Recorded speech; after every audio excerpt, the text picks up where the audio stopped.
In 3, 2, 1. Hello and welcome back to another episode of Tea Time with Meoni and James. I did say I was going to get James back on this show eventually, and we've done just that. You're back to work though, aren't you, James? Yes. 2 weeks ago. Unfortunately, things are a little bit difficult to sort of find time. And but we found time. It's like Sunday at the time of this recording. You'll probably get this on Monday since we have someone waving there, because we have a pretty much 24-hour downtime, don't we, for the patch? So I don't know what I'm going to do. 24 hours of just no Final Fantasy 14. A lot of people are wondering what they're going to do. I keep saying, well, why don't you play those games that you've always wanted to play that you've never found an excuse to log off the MMO to play? It's very healthy to play them, but I don't know. Most people, I remember last time we had a patch and we had downtime like this, I just stared at the computer screen and checked Reddit every 5 minutes. That's all I ever did. It was not a healthy thing to do. So this time I've decided, no, we're going to play another game. And in fact, somebody super chatted me in our Eureka from the Start project live stream last night, because I mentioned I wanted to play Ghost of Tsushima. And yeah, essentially they donated for me to get that. So that's going to be a live streamed game going forward. So we might do a bit of that tomorrow since there's nothing else to do. So check that out. That'll probably be on twitch.tv/Meoni. I stream there as well as YouTube. But anyway, let's just introduce what Tea Time is, because I've not done that yet. Tea Time is essentially where we get to sit down and talk to you as if you were live. This isn't a live one this time around. We like to do this just in our own time. And I like to get my friends on, not necessarily guests that people know, but definitely James has been on before. So thank you for coming back on, James. It's always good fun. Yes, especially considering what you have to put up with in retail in real life these days. Oh, it's not too bad, to be fair. Not too bad, apart from you're standing out in the sun all day with a visor on your face. Yeah, pretty much. But yeah, most people have been alright about it. See, that would defeat me very easily, because the sun makes me burn instantly. The idea of having a visor on my face for like 8 hours, yeah, it doesn't sound fun to me. I'd just be a big sweaty, burnt mess. I'd be sweaty. Sweaty is one word for it. I'd be this little, you know when you roast some potatoes and you always forget that one at the back and it goes really, really black and just charcoaled. That's me after 5 minutes. So my cooking. Basically, yeah, when you try and cook a toad in the hole. That was I'm still blaming you for that. I can't be blamed for your cooking skills. This is like you distracted me. It's like a game of The Sims. It's like I've got the cooking proficiency where I won't set fire to a toad in the hole, and all you have to do is put it close to the cooker and it explodes.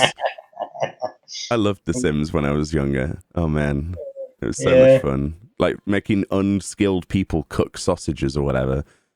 So good. And then like trapping them in a room and watching them pee themselves to death. Yes, that's how I played The Sims.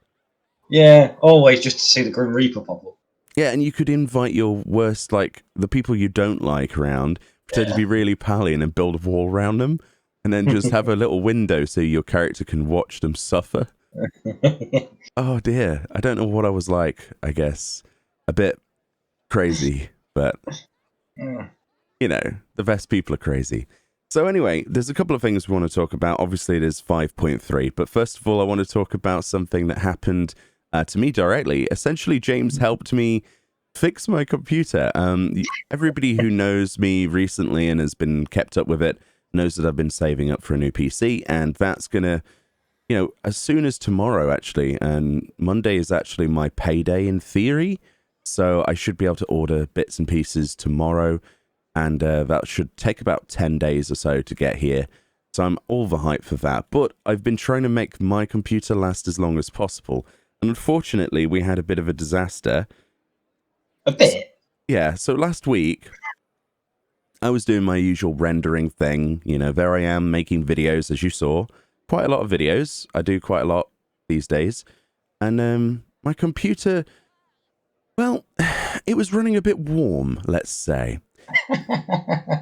So warm that I burnt my hand touching the plexiglass on the side of the case, and the steel itself was so warm that the I/O shield on the back was actually like moldable. It was bendable and would stay in that particular shape just by a finger touch. It was that hot. I was like, okay, why is that so hot? None of the temperature sensors or anything had gone off as far as I know.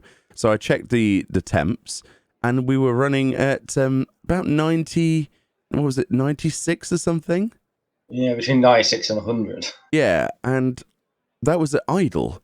It was idling at 96 degrees centigrade. And the motherboard, so we've got temperature sensors, so we did a bit of a temperature checking thing. So the CPU die was like at 100. The CPU itself outside of the die was about 96, 98, upwards, depending. Just idle on the desktop with nothing open, no Chrome, nothing. And then the motherboard itself was in the 80s, the actual PCB. So, it's fair to say that we had a bit of a problem. But essentially we figured out that, it was mostly lack of airflow, and also the CPU cooler decided to just not. Basically, the thermal paste had cooked itself to the point where it was granite, and we had to scrape that off and reapply some new thermal paste with a new AIO, which James thankfully had.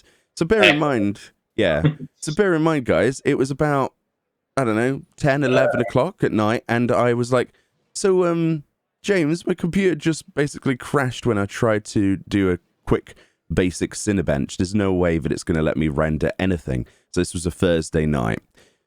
James was like, okay, come over, even though he's got work the next day. We then spent the next 3 or 4 hours drilling, cutting, trying to sand bare metal.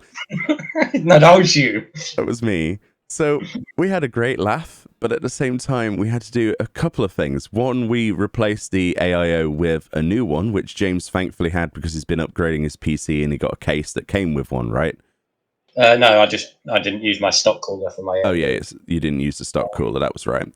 So that was theirs, which was actually a new one. So it was brand new, works perfectly. So we whacked that on, scraped the thermal paste off. Perfect, right? That's going to help massively already. But then the airflow was a little bit, non-existent. So we've got one little fan at the front and one like 120 millimeter and another 120 millimeter at the back at the top. They just weren't doing anything, were they? I think you said they'd rusted or something. Yeah, that's the weirdest thing about it. I was cleaning them through because they'd seized up a bit. They've like corroded, and bits of rust, like bits of orange rust, were falling out of them when I was shaking them.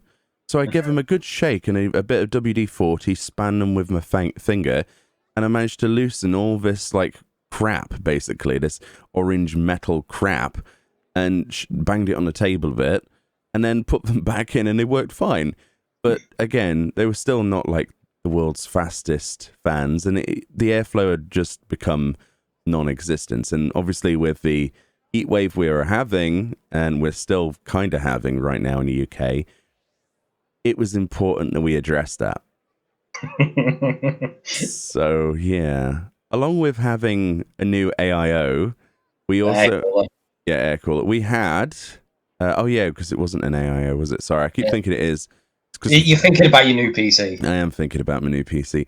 It's just an air cooler. That was right, because the heatsink. My brain's just melted along with the PC. It's early morning for me.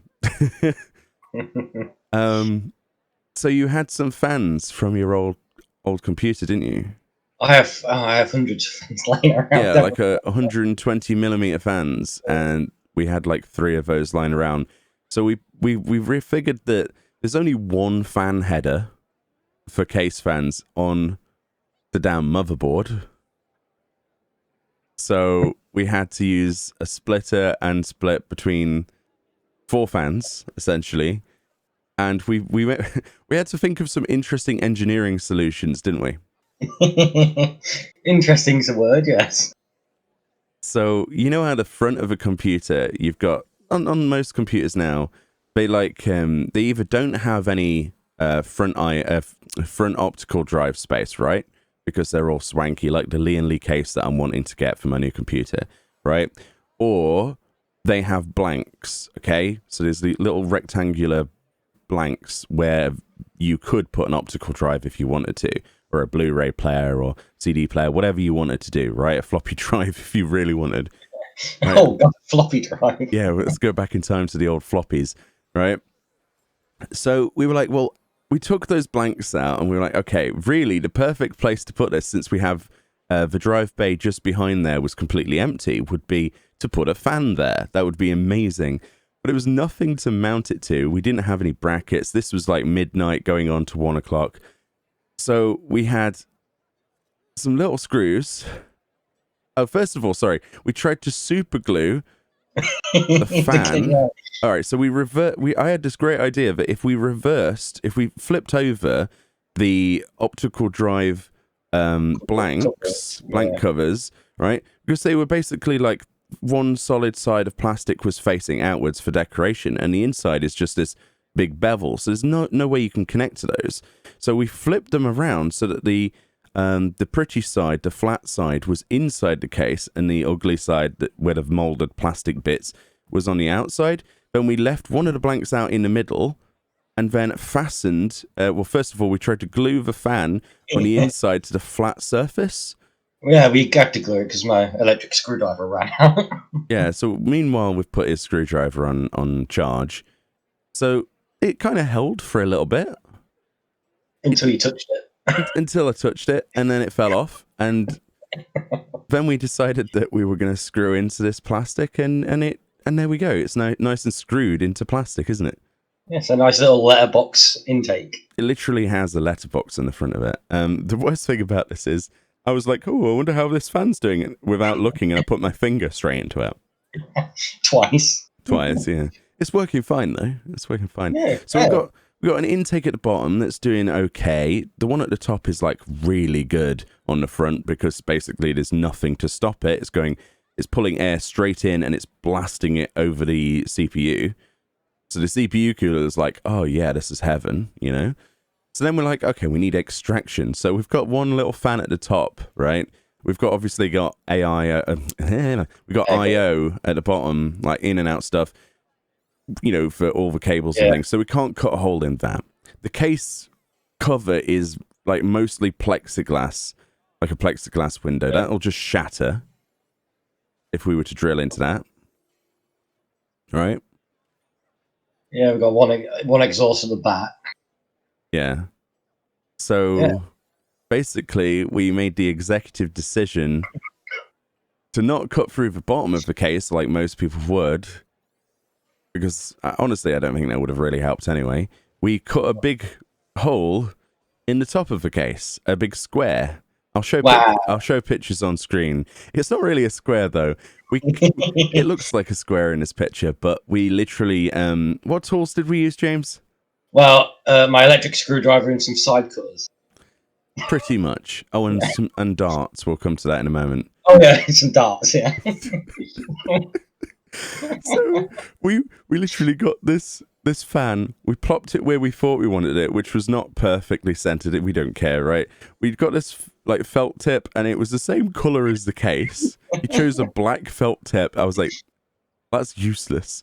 So then we decided to use a blade. Oh no, it was the scissors, and we just scored into the top of the case a rough square shape. Then we drilled a hole in, and then we used cutters to try and basically open a can. It was can opener at one territory. Point, I think we started getting a bit delirious and actually tried to use a can opener. We legitimately did, yeah. It was so hot, guys, that we resorted to trying a can opener. Just one of those ones you turn. It didn't work. No. So we cut this hole in it. This took us about an hour. Yeah. Because it was this tiny little cutter that we had. And it was like all the brute strength we had. But basically we were bending the top of the case as we were cutting it. So what we were left with was this spiky hole like if you put your hand in there, you ain't getting it back. No. It's just going to come back a bloody stump. So, yeah, we had to, we bashed those in as best we could. And so the points were facing inwards to the case.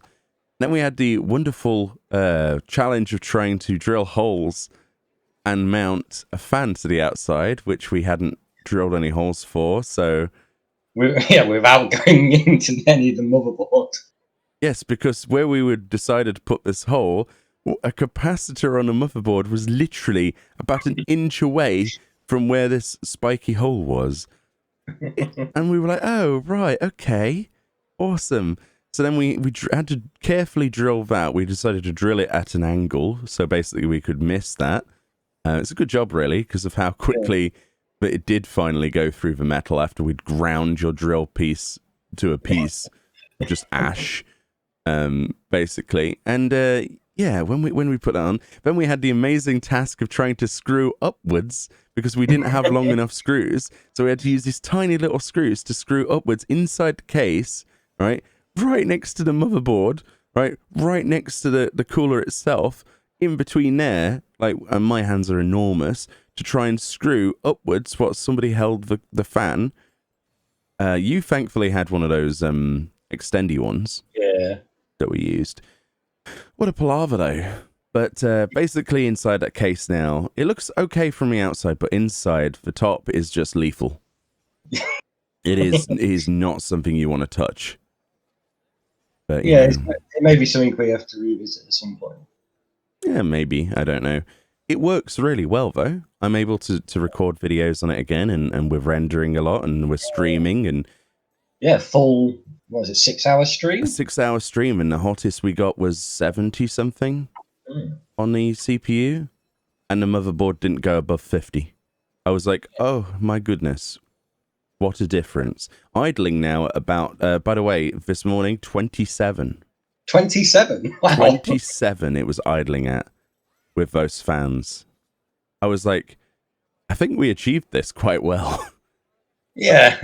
Essentially, we'd made a dual input, air channel, and then basically, because it's on the top, it's just blasting the air out because hot air rises.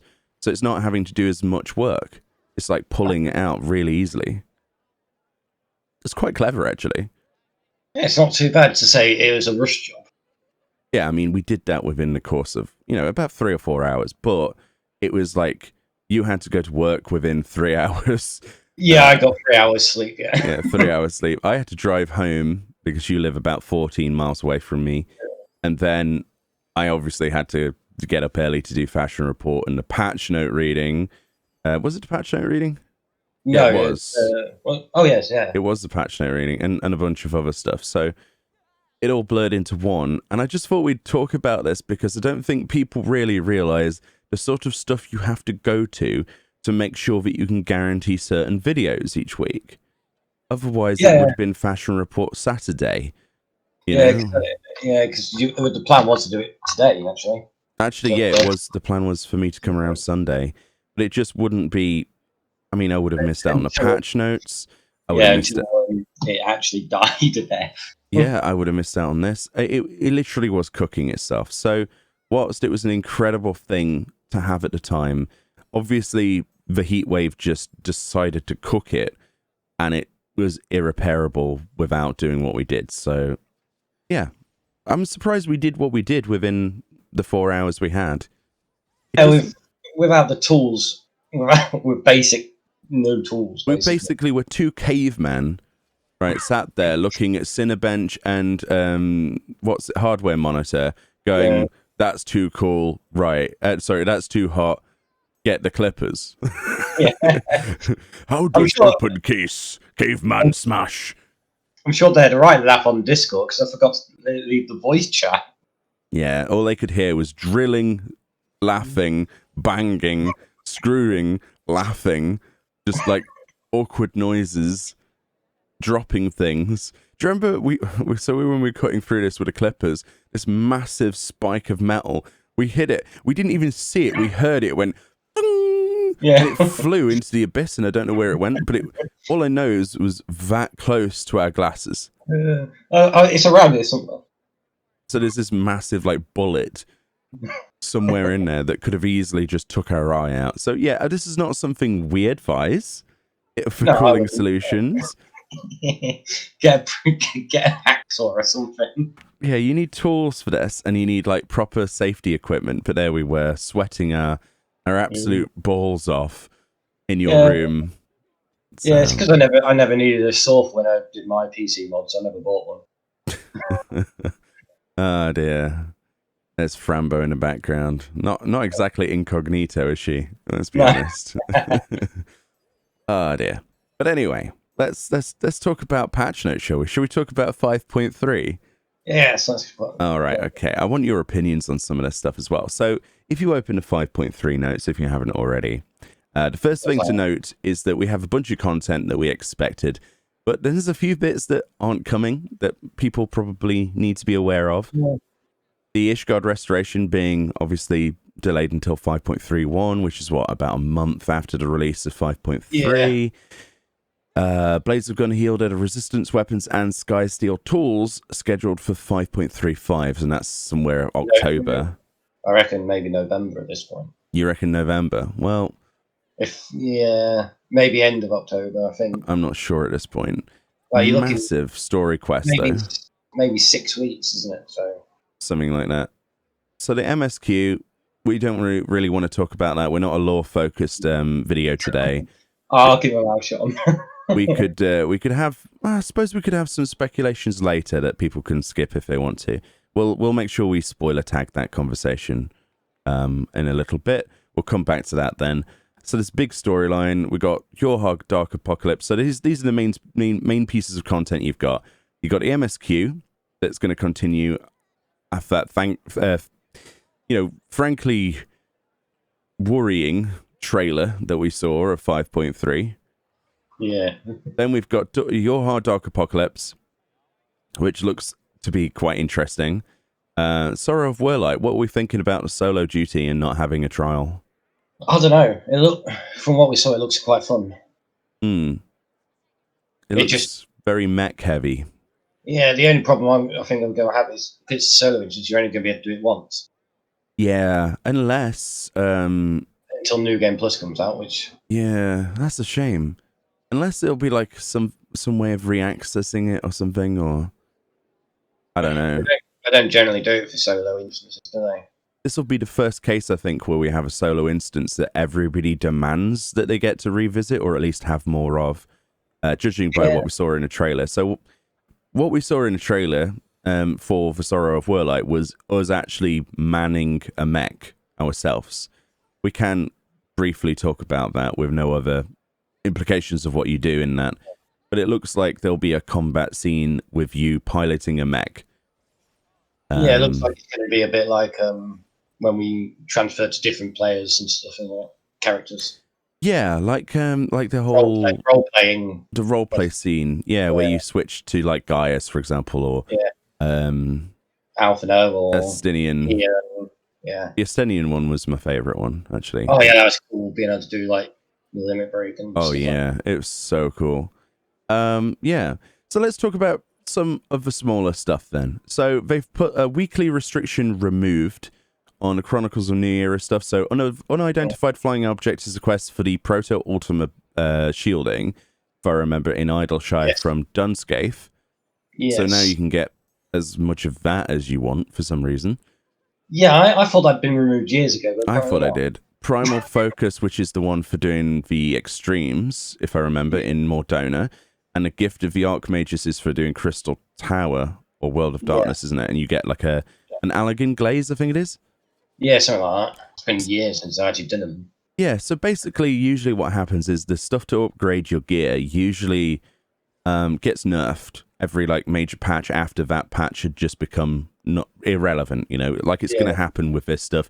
You'll be in this patch, for example, you're going to be able to get Twine and Glaze specifically, but you would normally have to do Eden Savage to get from Hunt Nut Sacks, as well as a manufactured coin and a Puppets coin, which is the new currency from the Puppets Bunker Alliance raid. So it'll be a lot easier to upgrade people's gear, right? We'll see a lot more people have 500 item level. It won't be just the raiders. But what happened back then, I guess, is they never nerfed it. I'm guessing it's because mostly it was more glamour, wasn't it? I guess so, I remember yeah. Proto stuff wasn't really best in slot ever. The accessories, yeah. And you could get basically the glamour piece, couldn't you? The Proto Ultima chest or whatever it's called. Yeah. Mesh, that was it, Mesh. Yeah, I'm guessing it's just because of glamour, and then they're just... Yeah, so we've got a custom deliveries client as well. Oh, the dragon, dude. Little dragon, dwarf tribe quests for crafters. I mean, I know you don't do a lot of that stuff. My level 3 carpenter says hi. I'm excited for that. Hopefully we get a tank out of it. Hopefully that will be the reward at the end. That would be nice. Since they can't just go, hey, look, we're building a tank. We want you to like test it and make sure it works and then not give it us. Oh. That would be kind of sad. Realm Reborn Revamp. So Realm Reborn Revamp's in. A Realm Reborn Revamp New Game Plus is not. Yes, that's annoying. A lot of people wanted New Game Plus to have the older Realm Reborn MSQ to be in it. It's been delayed till 5.35. Yeah, which is really annoying because with the new trial extension, getting friends into the game and being able to do New Game Plus as they go through the main story themselves would have been... It would have been cool, yeah. I think it would have helped retention rather than them going, oh, you have to do the quests. We can't really help until you get to dungeons. Yeah, I agree with that. Yeah. It's an interesting thing as well because we are getting an update to New Game Plus in 5.3, as in on, Tuesday. Yeah. But it's only covering class quests, like job quest stuff. Yeah, that's going to be fun though, because I love the Black Mage one. Yeah, and crafting and gathering quests as well, which is everyone's hyped for that. Everyone I've talked to has said, oh my goodness, I would love to play through my Paladin quests because I skipped them so I could get it to 80 to raid with. A lot of people did rush through them on their alternate jobs that aren't their main, or maybe they missed stuff on their main and they want to relive a bit of nostalgia.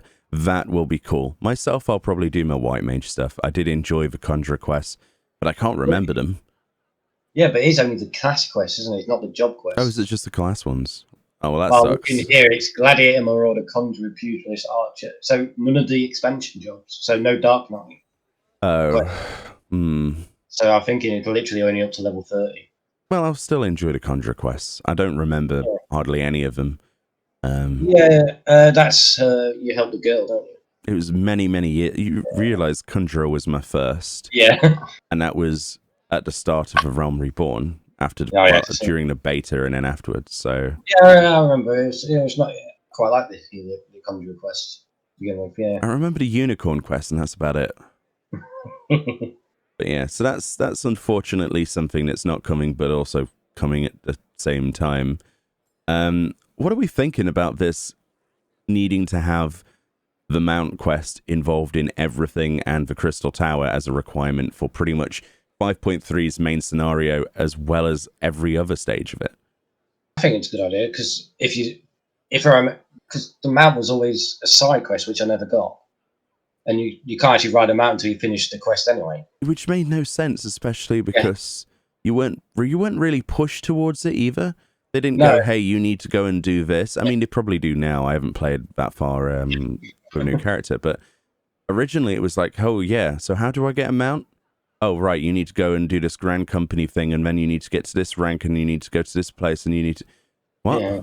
Then you need to get so many seals, and then... And this is to unlock any mount, not just a chocobo. Yeah, which I think was a bit iffy, but it's good. It's pretty good now, yeah. If they're going, you need to do this side quest. We're getting flying, obviously, in the Realm Reborn areas. I'm looking forward to that, personally. It's gonna be fun to just go back and do stuff. Be it the sightseeing log, be it the hunts or whatever, or just to experience the world from a different angle, I think, right? Oh yeah, I mean, again, you'll be able to get to some places it was really difficult to get for screenshots and GPOs and that. Like one of the examples Yoshi P gave was Wanderous Palace, right?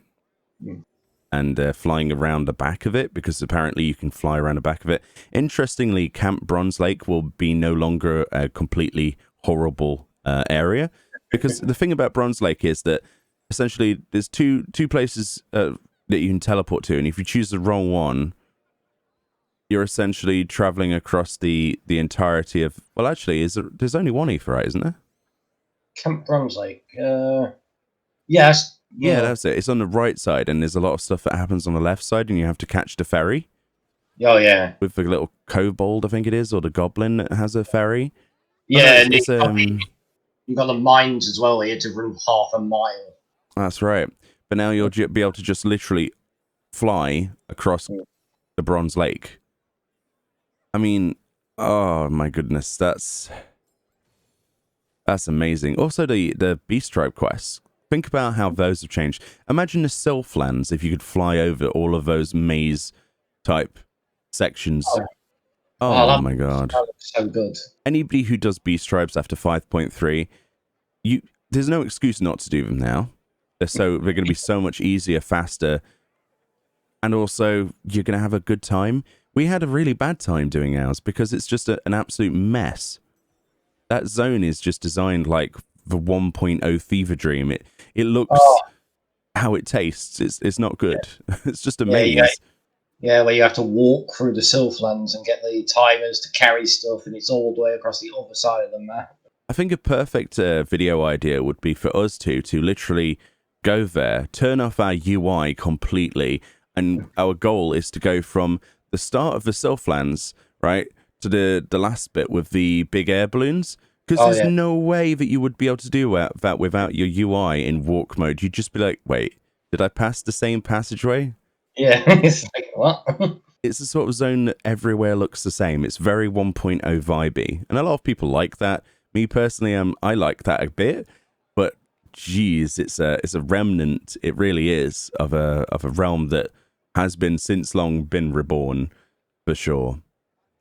So I'm digging the whole flying thing. What I am interested in is, though, that the I Believe I Can Fly quest, which was in Ishgard's Foundation, being removed. They've moved the Black Chocobo as a reward for achievement certificates at Jonathan's and Old Gridania, but the achievement can no longer be obtained. Yeah, I thought that was a bit weird. So that means that the achievement we have, if I'm reading this correctly, will be a relic of a bygone age. Yeah, which means anyone new won't be able to get it. So you'll be able to actually, for the first time, I think, in the longest time, I could be wrong about this. I've got a camera shot of someone's arm there. That's weird. Very distracting.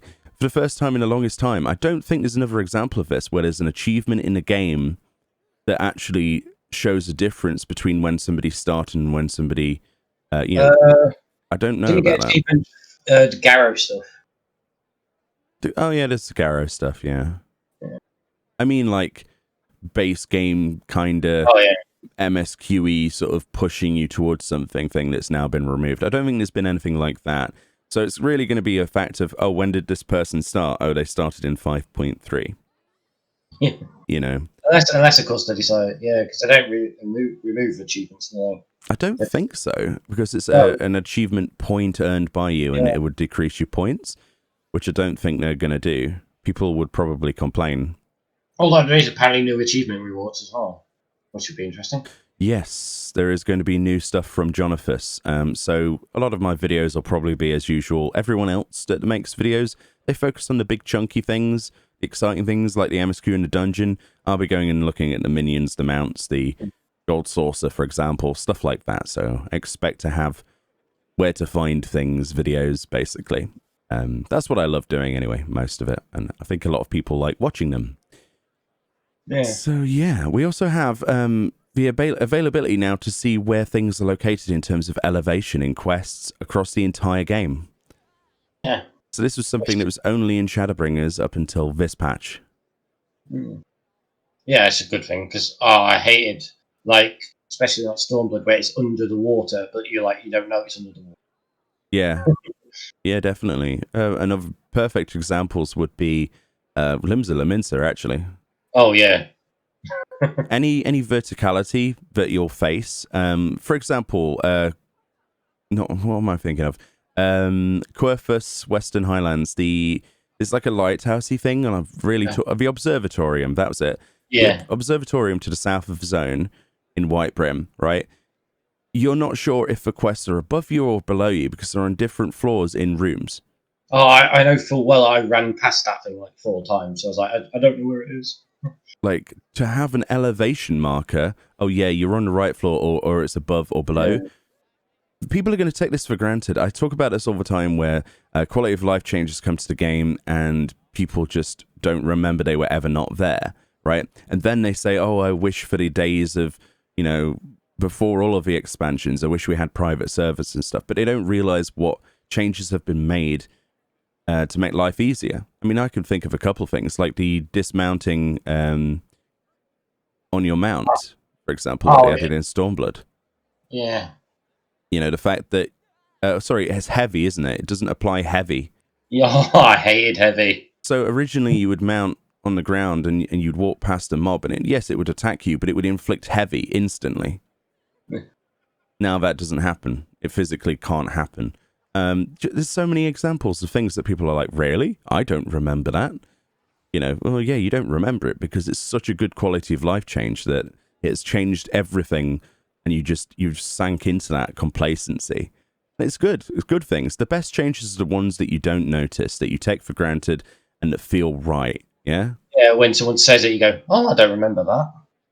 Yeah, so here we are. New Game Plus chapters I'm just reading here. We've got Tank Healer DPS class quests, the Disciple of Hand and Land ones. So apparently, an interesting thing about this, though, the crafting and gathering ones, items will not be used when completing quests that require an item to be submitted to proceed.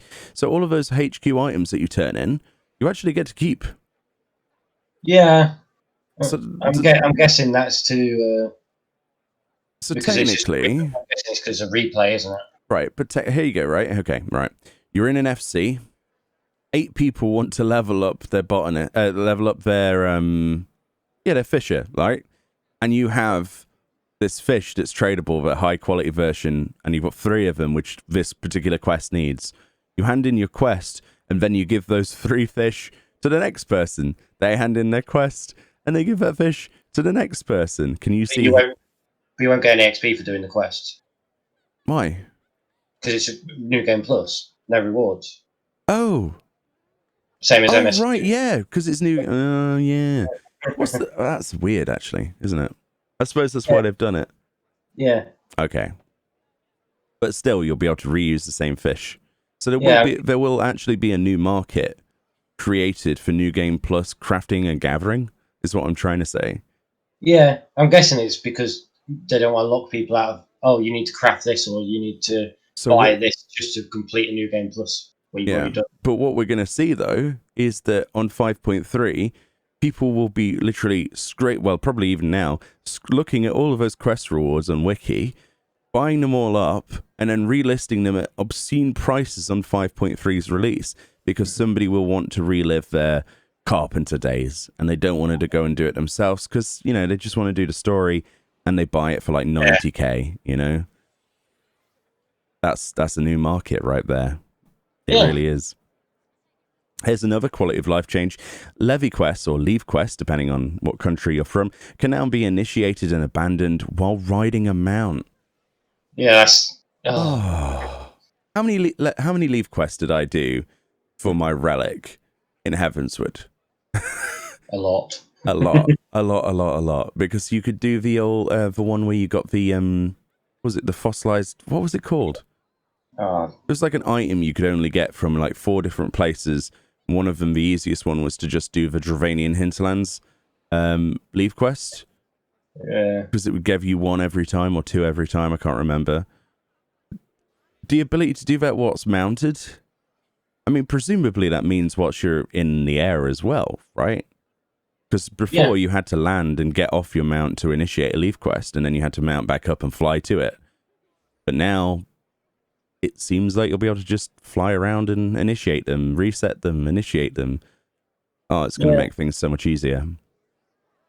Yeah, that's another quality of life change people will forget in about a year. Yeah, and that affects 2.0, 4.0, 5.0, everything. Literally every part of the game. Interesting they didn't put 3.0. Yeah, I don't know why. It's a bit weird, but I don't. Yeah, they I'm seem sure to. it's everywhere. They wouldn't just exclude 3.0. They just exclude heaven. It's like, no, you're not allowed to initiate levy quests or leave quests whilst you're on a mountain in this particular part of the game. It's like, why? Oh, because dragons. Yeah. Dear. Treasure maps. We have new treasure map stuff. Minions, probably crafting materials. Item level of the Dungeons of Lygaia treasure dungeon 505 item level synced now. Yeah, that should make things so much easier. Make it a lot faster. We're definitely going to do some map runs because I'll probably need maps. If we can ever find the time. Alright, so scroll down, lots of new housing stuff. Oh, it's such a good patch for that kind of content. I have a feeling there's going to be a lot of it. We had a bit about faux hollows. We finally got to see the faux hollows little mini game where you flip little boards over. Yeah, that was an interesting one. Yeah, so like we're speculating as to what you can get from this, and essentially all they've said is a minion and a mount so far. But one of the things they showed is this really nice sort of like catchy necklace, which is kind of cool. But I was kind of hoping for other things as well. Yes. So it looks like it's like you get 11 turns, don't you? 11 tiles you can flip. It looks like that. Yeah, you get to choose them, and I think you have to make a pictogram, right? Yeah. So if you see the corner of one, you're like, oh, well, this is the next one will be above it or something, you know? Yeah, so you got like a cat head, haven't you? Which gives you, and then instead of actually giving rewards, it gives feathers, which you save up, isn't it? Yeah, the feathers are saved up to purchase the rewards, I think. Yeah. So like if there is, well, obviously there's a mount. We don't know what it is from this, or if it's seasonal from Shiva or whatever. But you'll be able to purchase that if you save up enough feathers by the looks of it. Yeah. So although you're not like getting completely shafted. Yeah. I mean, the 100 one looks like it's going to be stupidly hard to get. Yeah, the cat face. Yeah. So it looks interesting. This is something we'll obviously be doing in our static on a Sunday. We also get the possibility of getting another chance at it. So what we should do is do it, then go and do the mini game and see if any of us get the second one and just do a second run and get that done. And then, yeah. Yeah, it's literally just aiming for the swords first, isn't it? Yeah, basically, yeah. Because you get 5 just for getting the swords, and then you get a second attempt to go for something else. So basically, chat, you can't see this, but you have a board of squares in front of you, and you turn over them until you see a bit of a picture, and then you try to turn the ones next to it over to try and complete that picture. And if you complete that picture, you get a reward or a certain amount of feathers, and these feathers are a currency you save up to purchase things with. You know what it reminded me of? Battleships. It did. Yeah, it does remind you of battleships. Actually, it's like E45. I sank your battleship. Yeah, and you're always like, "Oh, I've hit one. Which way do I go now? Oh, I'll go this way." And which is way better than I expected, because originally my thought was, oh my god, there's going to be a roulette wheel. You're going to have a totem, and you put the totem in from completing that trial. Good luck with your RNG. But this is actually kind of a little bit better, I think. Yeah, the thing I don't get is where the performance-based reward comes in. What I was talking about. Performance-based. Oh yes, that's right. So maybe there's some other section of rewards from the trial itself that we've not aware of. Because obviously, it's saying you're going to get better rewards for how well you did. That's right. Yeah. So Unreal Trials alone probably have their own rewards as well as the ability to do faux hollows. It would make sense. Because look at it, it literally says only 11 panels can be turned in total while playing. So either you get turns based on your performance, which would be a bit shit. Yeah. Crap. Or you get 11 and then there's something else. I don't know. It doesn't say you get 11 turns. Unless only 11 panels. Unless, right? Oh god, I've just thought of something a bit painful. Say for instance, all 8 of you perform perfectly. No, however that works. If you perform perfectly, the mount drops. And if one person messes it up, the mount doesn't drop. Think of it that way. The more people mess up, the less chance of the mount dropping. Everyone that goes into an extreme, right, always feels like, you know, they're scraping through by the skin of their teeth sort of thing. Or a big group's like, oh, this RNG is terrible. What if the RNG increased if people were actually good? I don't know. Is that a toxic thing to think about? Probably. To be fair, I don't think they'd put that in because you'd get the calls of, well, now you're literally tracking our thing, so why can't we see it? That's true, actually, yeah. It's not something I want to happen before No. people comment and say, oh, Meoni just wants people to be punished and stuff. It's like, no. It was speculation of what could happen, but probably won't, because of it would make it basically the most toxic thing to pug, because you'd have like that one Dragoon die or whatever. And it'd be like, why can't I go again? Yeah, he would get so much hate for just that, where it's supposed to be reliving Shiva and having fun. So yeah, first one Shiva, second one apparently closer to 5.4 or slightly afterwards should be Titan. Yeah, you'd think so, yeah. And then hopefully we get like Ramu and stuff. That'll be fun. I guess they're going to do like the 4 first and work on the... Well, actually Shiva is not even in the first few. I've already seen party finders doing min-item level Shiva for practice. Oh, really? Yeah.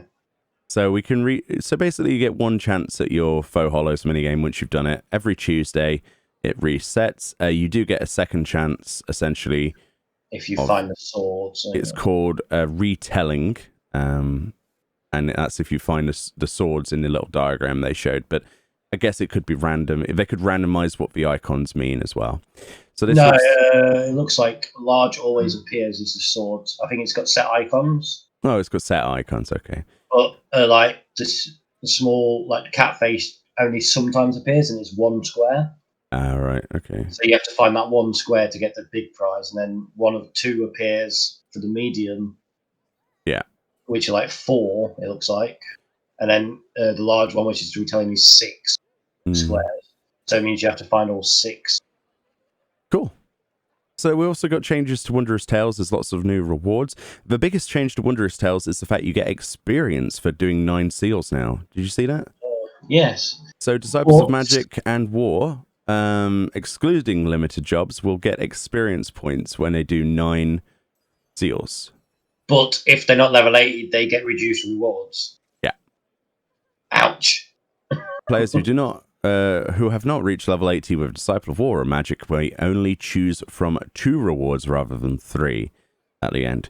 I mean, to be fair, Wondrous Tales kind of has to change to be better anyway. The experience thing is cool. It's huge. That's going to change the way that I see Wondrous Tales. I mean, not me personally, because my characters are all 80. Jobs on this character are all 80. But it's going to be interesting. It's going to be very interesting. It's another way of leveling up and incentivization. How much you get, really. It probably also means that they're going to obviously have new rewards from Wondrous Tales. There'll be like probably 2 new minions. There always was, like with Omega M and F and other characters that we've had. So I'll be obviously doing that again. Yeah, them. Certificates have been adjusted, so I'm guessing the gold ones are now going to be the 480 crafted gear. Probably, yeah. And then probably silver will be going down to the old 460 stuff. And so they've done a bit of a swap with a challenge log as well. So FFXIV materia has been removed from a challenge log, and in its place we have successfully desynthesized 5 items. Experience will only be gained for this challenge when playing as a Disciple of the Hand. So it's just trying to incentivize you from doing more desynth, and they've obviously added in 5.3 the ability to desynth stacks as well. I mean, they're just trying to get people to do more crafting and desynthing. Because a lot of people probably are already, pushed towards that anyway with the restoration and stuff, but it just seems to be more of a focus on that side of things. Push it as much as possible. Get as many people doing that side of a game as we possibly can, I think. There's a Lalafell staring at you. There's also the back of someone. I'm going to have to rotate my camera a little bit. A bunny. There we go. So we've got the battle section just at the bottom here. The period of invulnerability, this is one I wanted to talk about. After being revived, will now be indicated by the Transcendent Status effect. So we're now going to get a visible buff that shows us how much immunity we have left if we stand still after a res. This is huge for us. Yeah. You know, more often than not, we'll be doing like a fight, I don't know, Shiva or something, anything really, and we'll res somebody like a healer or a, you know, even a tank like Dano, and he'll stand there, but then he'll move instantly, right? He'll get hit by a mechanic. This time he knows how much time he has on that buff, and he can just stand still. Yeah, and sometimes when you stand still too long, when you die. Yeah, that's true. So now you'll be able to see exactly how long you have to stand still, and if you're going to make that mechanic or if you need to run. I was going to save a few wipes, actually. Yeah. Surprisingly. And Magic Spellbook for Blue Mage, not interested. This is another one I wanted to talk to you about. Okay, coin counter in Aurum Vale. This is stank up Reddit and the official forums with some very unhappy people, let's say. So attacks by the coin counter boss in Aurum Vale will now have action indicators. So when he does the the 1,000-ton swing, now you see an orange pulsing AoE to avoid, rather than just going, oh, is he casting it? What do we think about that? Why? I don't think it needs to be in there, and I think it's setting a bad precedent for the other fights in the game that do not have telegraphs. Yeah, I when I first went for it, it gave me the first indicator that some attacks aren't telegraphed. Yeah, it taught you that don't get complacent with this. You need to learn to look at spell casts. Yeah, especially, yeah. That was the story it told to me personally. I was like, okay. Yeah. I was like, oh, I can't just focus on visuals. I need to actually look at what he's casting. And this is one of the first times you would see an untelegraphed deadly move. But now it's been taken back, and let me just be very clear. I am not against the idea of showing indicators on the floor for fights. That's the first thing. It's very important for the learning process. It's very important in general, and we have attack indicators for fights up until present day, right? But I do find that some of them were good as they were. They needed to be without indicators because it helped you sort of cognitively learn things instead of suddenly being surprised by when they're not there later on in a much more tough situation. And you're like, oh, since when have they been not indicated? You know what I mean? Yeah, like tank busters that cleave and stuff like that. Exactly. So the earlier you learn that some are and some aren't, the better. Unless they're going to go and replace all of the ones that aren't with actual action indicators in the future, which personally I think would suck. They won't, because that was part of the difficulty of some Savage Raids, wasn't it? The attacks were the same, there's just no indicator anymore. Yeah. A lot of the stuff that we do in Savage doesn't have indicators. We have to guess it. Yeah. Like, for example, mirrors on E8S. Yeah. They're not telling you exactly where's going to explode in a room. You have to look at them and judge yourself. Imagine if that had indicators. It'd be boring. It would be so easy, wouldn't it? The entire fight. Imagine if the entire fight had indicators like that. So I don't know. I don't personally agree with that particular boss, because I remember Aurum Vale having that sudden realization. I remember when I first did it, I was like, I hate this place, I hate this place, I hate this place. And then when I was like, how did it kill me? Oh, right, some of these aren't telegraphed. It was it's the first instance, isn't it? It was a low-level experience where you learned, and you were like, okay, I need to do this for my quest. I'm forced in here. I am forced to see this. I'm forced to witness this. And it's one of the first times where it might have happened before then, citation needed, but it's the first time that I really remember going, oh, not everything's telegraphed, huh? And then you learn that Glower isn't either on that same fight. Yeah.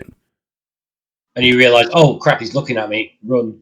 It does say as well, attacks by the coin counter, attacks. So that means Glower will be indicated as well. Yes. Most likely. I don't know. I'm not sure about that one. No, I mean, that means you're going to be in Heaven's Ward before you come across it. Yeah. Not a good place to be, I don't think, for new players at all.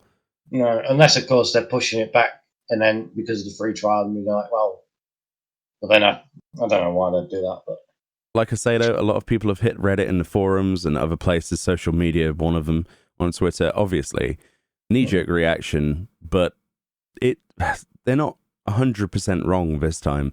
A lot of people are calling it the casualization of 14 literally personified in this single move.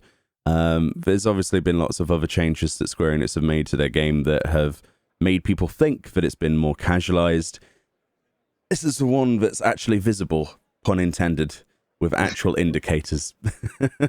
You decide. I personally don't think the game is casualized too much, but I disagree with the idea of this boss getting indicators personally. yeah, because I mean, how many people are having that much trouble with it? I don't think anybody had trouble with it. You get when you do it as part of your roulette and you see a new player and they die to it, they go, wow, I didn't expect that. You res them and they won't be making the same mistake. They've learned, oh, wow, some of these bosses do that. It wasn't really like, even if you wipe there, you're going to go back and know what you need to do. You see that cast, you run away. When he holds his mace, you run away. Not an indicator. You don't need the indicator. Let's be honest. No, but we'll have to. Yeah, it seems like a bit of a waste of development resources just to put AoEs in that. I would say so, yeah. Because all of this stuff, however minute it may look, isn't an easy job and does cost part of that budget. So, yeah. Another thing just to mention here is that they say the contents of treasure coffers for the following dungeons have been adjusted to ensure players receive gear of suitable strength. That includes basically all your Realm Reborn dungeons. One thing to note here is what they said on a live letter is they used Desmond Darkhold as an example. They're actually reworking the gear in a lot of these low-level dungeons to be looking different. They specifically said they look crap, or the exact quote was they don't look good or something. So they wanted to revisit them. So there's a good chance that like Hawk Manor might have some really cool looking glamour now. This is development resources put into making glamour or at least armor look good in old dungeons. Because I'm guessing because now they've opened up glamour plates at that level 15. Yeah, there's no pain of walking around in a subglara or something. Yeah, like you go in Copperbell and you get like this bronze circlet and like this Horbajon that's like just a hunk of bronze and it's like really weird multicolored. It reminds me of old World of Warcraft gear before Burning Crusade came out. Just bright, crazy colors that make no sense. Yeah, long gone are the days where you went in and went, God, I'm going to have to wear this for like 5 levels or something. The interesting point to me, though, is it might be worthwhile doing those dungeons to try and get some of the gear, because it depends. It's not mentioned here, but some of that stuff might, obviously be replaced, but some of it might be removed from the game. Oh, yeah. So if you want to, I would spend probably the last few hours you have doing a dungeon, see what gear actually drops in there, and probably collecting a bit of it, just to see if it changes on patch day, or if the rest of the dungeon changes and you end up with this relic of a bygone age that's literally, in your inventory, that is exclusive glamour to you. Again, we don't know, but I would definitely, I plan to do it, honestly, if I have some time later. Just do a couple runs of Hawk Manor and Stone Visual, probably, see what gear's in there, Some of the stuff can be made into really cool looking sets if you mix and match. So I don't know. It's an interesting addition for sure. But yeah, other things, the the drop rate of the Shadow Guiber trumpet in Hades Elegy has been increased, and you can also Para must be going off his head. Yes, and you can also now purchase the Shadow Guiber trumpet with 99 totems. Our Parabella, who's a moderator for our live streams and also a member of our Static, plays Samurai. He has like 180 something Hades totems. The dude's got the worst luck, I think. I've not done it as much as him, but now at least he'll be able to get, nearly 2 of his dragons. We're going to have to do reboot him because he still hasn't got that, and he's got over 100 totems for that as well. This is true, yeah. Weekly restrictions on rewards in Eden's Verse has been removed. Does not apply to golden antiquity blades. However, they've gone down to 4 to exchange for a perdable tomestone instead of 7, so you can upgrade your weapon even easier. I don't know why the restrictions were there this long anyway. They're always there until.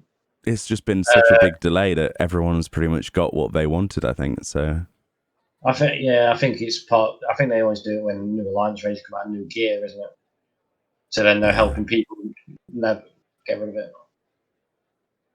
But basically, apart from that, it's new items, basically. One thing I did want to talk to you about is the Sundry Splendors, the idea of having a tombstone vendor in literally just to the left of us, actually, if we just tilt the camera to show people back near that bunny, in between the bunny and the cat with the polearm there, actually closest to the cat boy, there will be a vendor there that sells tombstone gear for the entirety of the Realm Reborn. Oh, because I hate. Yeah, they really need to centralize all tombstones into and have them. It is quite annoying having to go to Yulmore every time you want to get new gear, or you want to get gear from Heavenswood, so you have to go to Idleshire.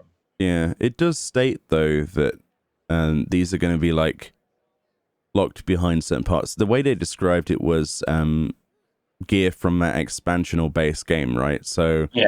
We got 3 of them, one by every single Aetheryte in Gridania, Uldar, Limsa, Laminsa, Lower Decks.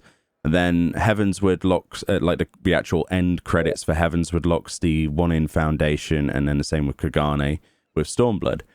So it seems to be like if you wanted to get gear for Heavenswood stuff, you would just go to that vendor instead. It doesn't say that the others have been replaced. It's just that these are additions.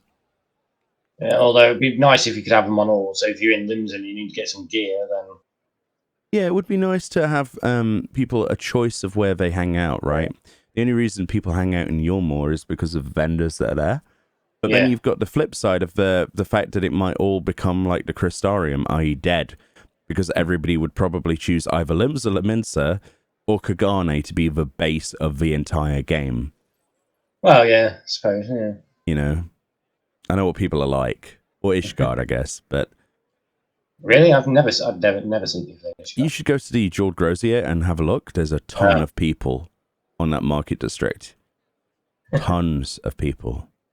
But yeah, I don't know how I feel about it. I'll have a look at the vendors.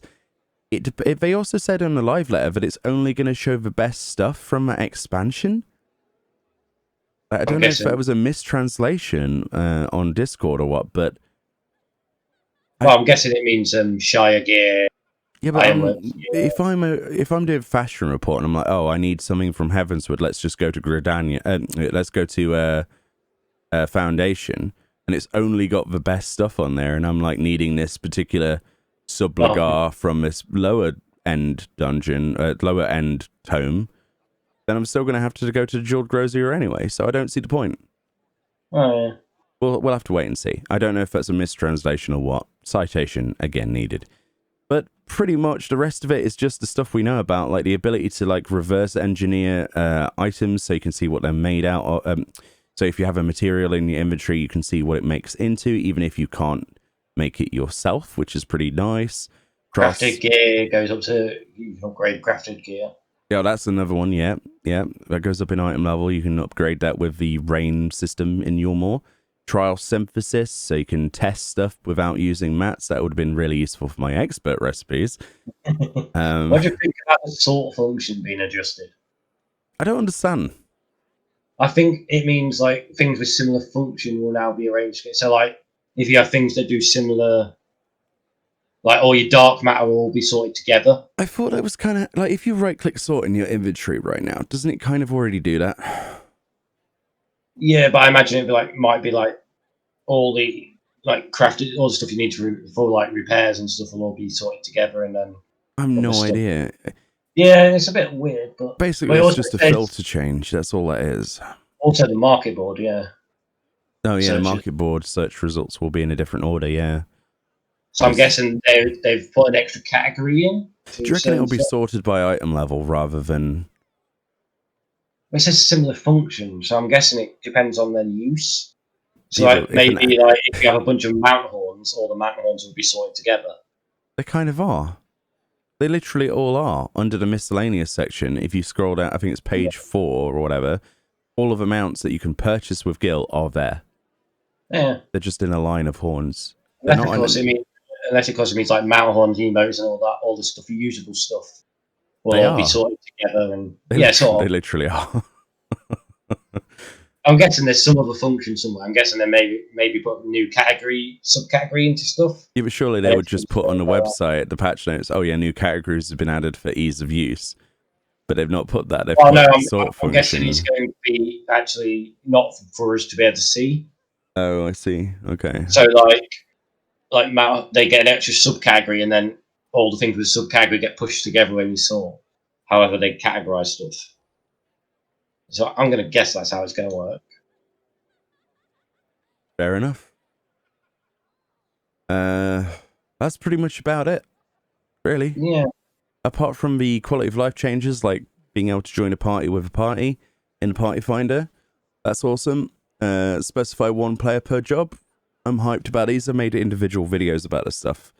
I'm really excited about the ability to silence echo option added when recruiting party members, so you can do min item level with silenced echo. Very cool. There's also, you can tick like recordable or not, even though there's only like 3 things you can record anyway, and they're all pretty much boring. The Forbidden Land of Eureka category renamed to Adventuring Forays. Oh god, Adventuring Forays. Adventurer friends. Being able to world visit while in a party. Big one, yeah. Especially for people on other servers in our static like Para who want to check their retainers regularly without disbanding the group. Very helpful. And for hunt groups, you can just stay as a group of friends hopping between servers and killing hunts without leaving your group, which is perfection. Yeah, adventure phrase though. Adventure friends. Oh, they changed all how you spirit bond and new stuff as well, haven't they? And they have, yeah. durability. There's a bunch of stuff like that. And then we have stuff like sticker mode that I'm even more hyped for. The GPO stuff's going to be really cool though.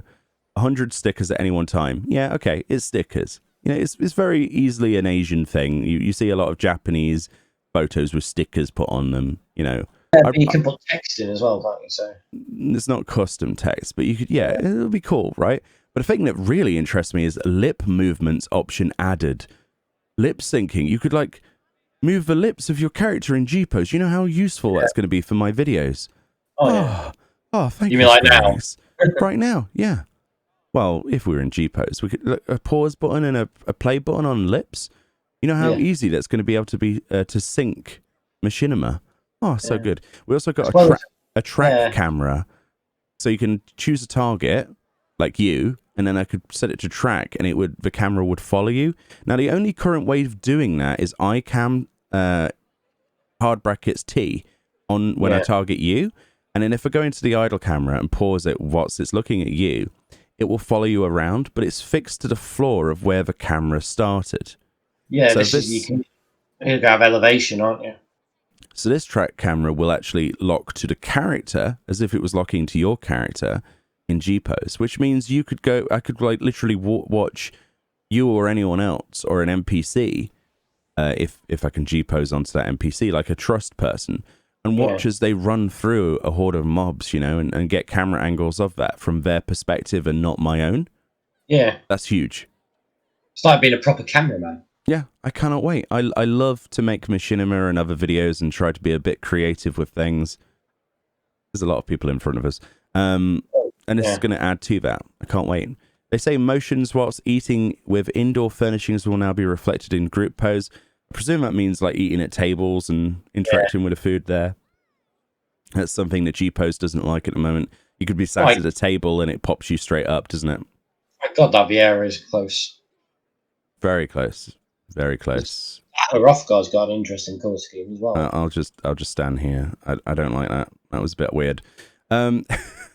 Color filters have been added, so more filters and new frames. So I'm looking forward to playing around with G-pose, and we'll have videos on that as well. I'm very excited for G-pose. I know I shouldn't be, but it's huge.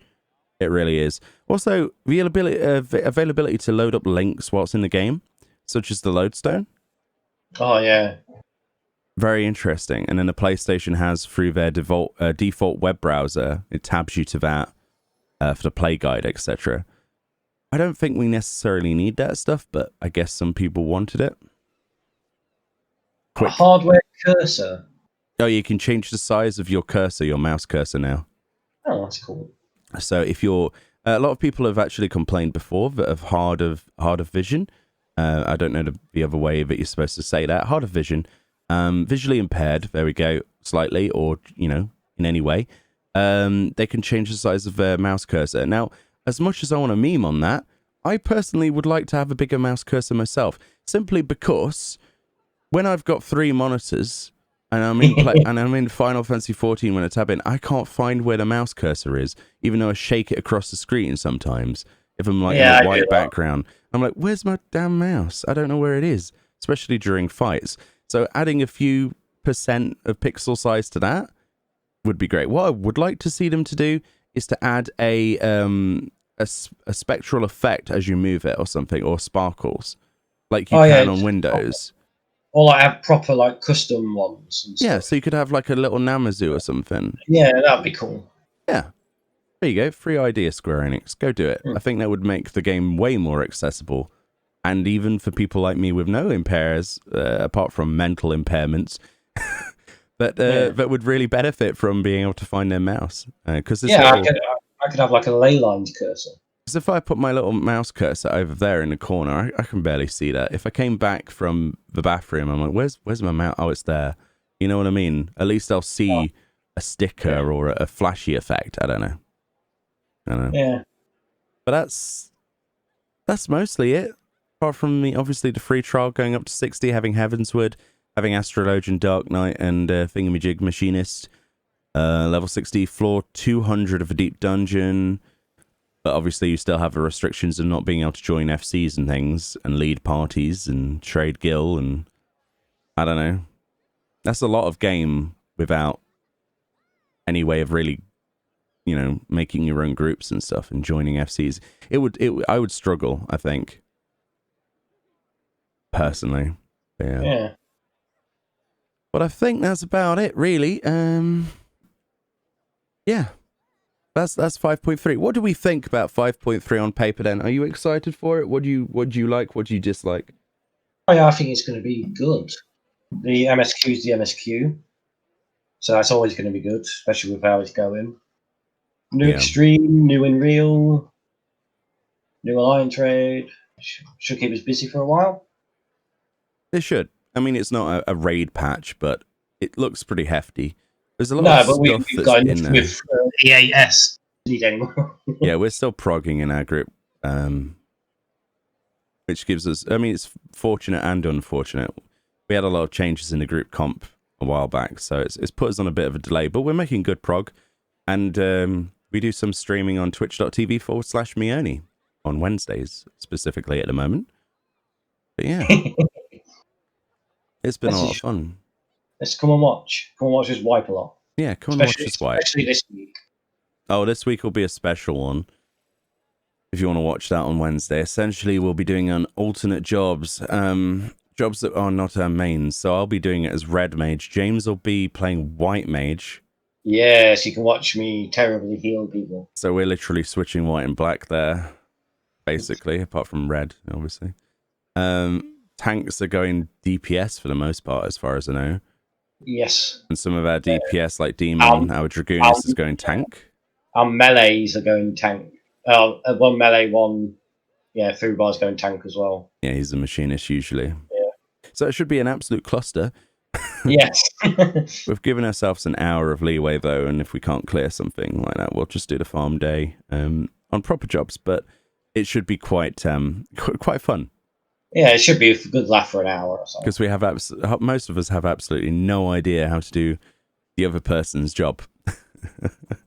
Yeah, I think apart from me and you do the call outs, a lot of. Even then, it's going to be like so hard to get out of. I'm probably going to still have to do chain lightning how I do it now as red. I don't know if I'll be able to adjust to standing still or anything. I'd want. Well, you might have to, because I might have to run around and get an orb. Oh God. So definitely stay tuned for that. Me personally, 5.3 is Christmas Day. Long overdue, as we all know, and we are deserving of something as chunky as that. It's supposed to be the most dialogue and cutscenes they've put into a patch, so it's like a movie, didn't he say something like that? Yeah, I cannot wait to just sit down, get a beer, and play through it. Bear in mind, though, this time around, it probably won't be on patch day, but the day after is when I do my MSQ, and I will be streaming the entire thing. So you get my reactions to that. It's the first time I've done that, and that'll be on Twitch as well, I believe. Yeah, and we might upload that to YouTube, but it's going to be fun. I'm really looking forward to it. It's long overdue, like I say. We desperately need something solid. I'm going to be very busy on patch day with my usual videos. In fact, the entire week's going to be busy, so we didn't have anything about 5.2 being in New Game Plus, did we? No, we didn't. Out of nowhere. No, it's just a thought at the top of my head. I was like, I might play 5.2. Last thing that most people haven't talked about, but I did want to talk about very quickly, the availability to change the loading, like when you start the game, of what loading screen you see. You can switch it to Heavensward, Stormblood, or the base game, or Shadowbringers. It's always going to be Shadowbringers, right? I don't know. I'm half tempted to put Heavensward's theme on. Just to have a big blue again, like the splash screen. So you have to relog for that. So it's not something I do on probably patch day, because relogging is going to be not fun. But yeah, the movies menu has been changed to movies and titles, so you can change between that. That's going to be really cool. Because not everybody wants to hear... Not everybody wants Shadowbringers, right? And to be fair, I still watch them movies and then I'm a bit bored. Yeah, same. That's just the little thing I wanted to talk about, because I thought it was awesome. I'll probably have Heavensward, and people will get very confused when they tune into the streams and go, well, you're playing Heavensward? Can't wait for that. But anyway, any last thoughts? I think we covered everything. The one thing we didn't talk about is lore stuff, but I think we might have to do a separate vid for that. Yeah, I tend to ramble. It's fine. We'll probably revisit a lore video at some point. It'll probably be best. It'll be best to cover the lore and reactions to the storyline. It may be like a few weeks after people have had time to do 5.3. No, we'll just put the spoiler tags on it, and we'll put that up. Probably we'll film that next weekend as well. Yeah, can do. That'll be easy peasy, and that's given us enough time to do the MSQ. So, anyway, thank you kindly for watching. Hopefully you enjoyed this. It was a bit of a rambly one, but I love having James on and just nattering about things. The patch notes are always exciting, and he's basically made it so that we still have a computer for the time where we wait for a new one. So thank you so much for that and your help. Anytime. Okay. It was good fun. It is a lot of fun. If you want to join our FC... Do you want to tell people how they can join our FC and the benefits of that, James? You can join our FC by applying to Heaven's Shadow in Ragnarok Chaos Data Center. Yeah, we're on Chaos Data Center. Very fun, weird, and a bit insane. Also, join the Discord. We have a public Discord, yeah. Links in the description all the time for that. Every single video has a link to the Discord in it. Feel free to come along, read the rules in the rules section, obviously, and then you'll know how to give yourself a rank and then give yourself a viewer rank, and then you can ask for any other ranks if they're applicable to you, including Eureka. We did a bit of Pagos last night. We did a 6.5 hour live stream on YouTube, which you guys probably saw. It was a lot of fun. We made some good progress in Pagos for the first time for a lot of people. Yeah. Massive success. Come and join the fun. And we have lots of stuff planned. We had a quiz the other day with in real life rewards of Jobstones. We have another quiz scheduled next month with something similar, but there's big prizes involved in that. All you have to do is be a member of the Discord. Nothing past that. No paid membership, nothing. Just a viewer or above. We have a glamour contest in the future being planned. Big one, and I mean big. With big rewards, sort of like the X Factor, if you can imagine that. That's what it'll be like, literally. There will be a panel of judges as well on that, of from all different backgrounds. That's all I'll say. It's going to be fun. A lot of really good things to sort of make 2020 less crap. So be sure to tune in and check us out and join in. But yeah. All right. Let's end with a bow, Mr. James, Mr. Amelia Belladonna in game. Okay. Send him your love if you see Amelia Belladonna on Ragnarok server, Chaos Data Center. He likes compliments about his character, don't you, James? Just prettier than yours. That's all it is. What? That's just rude. That's just rude. Anyway, after 3, we'll bow. All right. Okay. 3, 2, 1, bow. Hey, you're better than Zara at this. That's not hard, though, is it? Anyway, everyone, thank you kindly for watching. Links in the description for everything we talked about, including the patch notes. Enjoy the rest of your day. Enjoy the downtime. Try and find something else to do instead of just scouring Reddit and YouTube. Yes, I am calling you out if you've watched through this. I know you're waiting for the patch. Just be patient. Make yourself plenty of tea. You know, Play get a yourself some retro game. food. Play a retro game. Yeah, play Red Faction. Or Dragon Age Origins. Dragon Age, yeah. Or like Half-Life. Half-Life. Oh, yeah. Or Half-Life 2 with the DLC that never finishes. Spoilers. Yeah. All right. And we'll see you all next time. See ya. Bye-bye. Wave, wave. Not that bad, mate. You don't have an emote to wave. On the vase, no. I know we were talking about Heavenswood, but did we go back to Heavenswood? Oh, dear.